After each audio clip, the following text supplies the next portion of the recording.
السلام علیکم ورحمت الله وبرکاته. امید لرم چې تاسو به ټول روغ جوړ یئ. نن زما چې کوم ټاپک دی هغه دې په باره کې دی چې یاره مونږ پښتانه چې کوم یو هغه ولې ناکام یو او په دنیا کې مونږ ترقي ولې نشو کولی. داسې کمې غلطیانې دي چې هغه مونږ کوو. نو دلته باران هم لګیا شو ماشاءالله. دا موسم ډیر ښایسته شوی دی. نو خبره دا ده که نه چې مونږ ترقي ولې نشو کولی.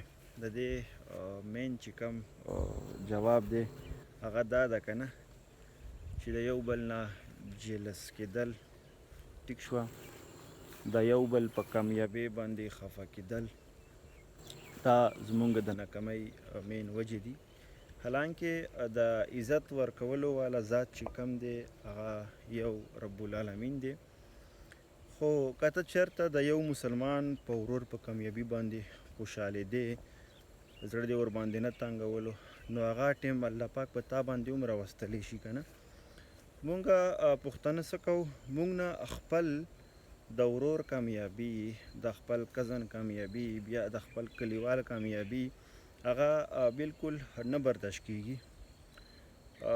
غریب هغې دومره محنت کړې وي، دومره سبق یې ویلی وي که نه، خو چې کله الله پاک دته د خپل محنت دغه ورکړي، ځکه چې الله پاک وایي چې څوک محنت کوي هغه زما ملګری دی او هغې ته به زه هغې محنت بدله خامخا ورکوم.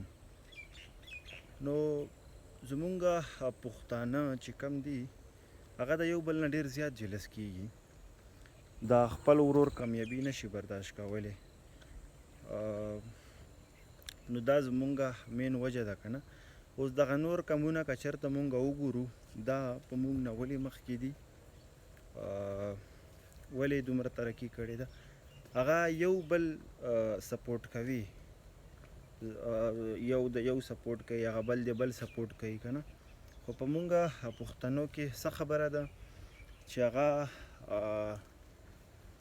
زما چې کوم مطلب ورور وي، زه دا نه غواړم چې یاره د زما ورور دې زما نه مخکې لاړ شي یا زما کزن دې زما نه مخکې لاړ شي.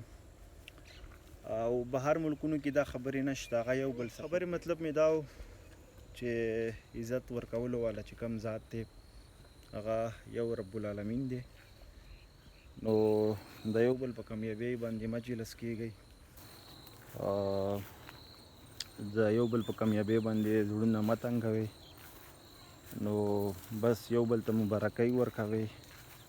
او بل که داسې کیسز راځي که نه چې یو ملګری دې وي یا د یو ورور وي یا د کزن وي، هغه چېرته فیل شو که نه، نو دا فیلیر چې دی که نه دا فرسټ سټیپ اف سکسیس دی. نو هغه ته بیا داسې پیغورونه مه ورکوئ چې هغې تاسو زړونه مات کوي که نه. نو هغې ته تاسو نور هم حوصله ورکوئ چې هغې سره د دې حوصله بلندیږي. نو چې ته په خپل مسلمان ورور ته خال یار ښایې او هغې په کامیابۍ باندې خوشحالیږي، نو الله پاک به تا ته هم هغه کامیابي درکوي. الله پاک ګوره زمونږ شکلونو ته نه ګوري چې اوس ما ښه ښکلې ږیره پرېښې ده او ښه په سنتو باندې برابر یم که نه، دې ته نه ګوري. الله پاک زمونږ عملونو ته ګوري، زمونږ زړونو ته ګوري چې د حیدر زړه څنګه دی او د اعمال څنګه دي. نو دې وجې بس الله مې خوشحاله لره. نننی ویلاګ دا کافي و، بیا به انشاءالله بل ویلاګ کې تخیره میلوي.